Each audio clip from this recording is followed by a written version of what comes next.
жол салынганда биз аябай түшүнгөнбүз.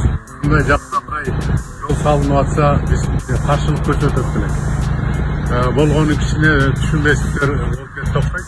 Мэриянын өкүлчүлүгү менен сүйлөшүп, мына бүгүн бузуп, бир жуманын ичинде тротуарга даярдап беребиз деп сөз бергенбиз.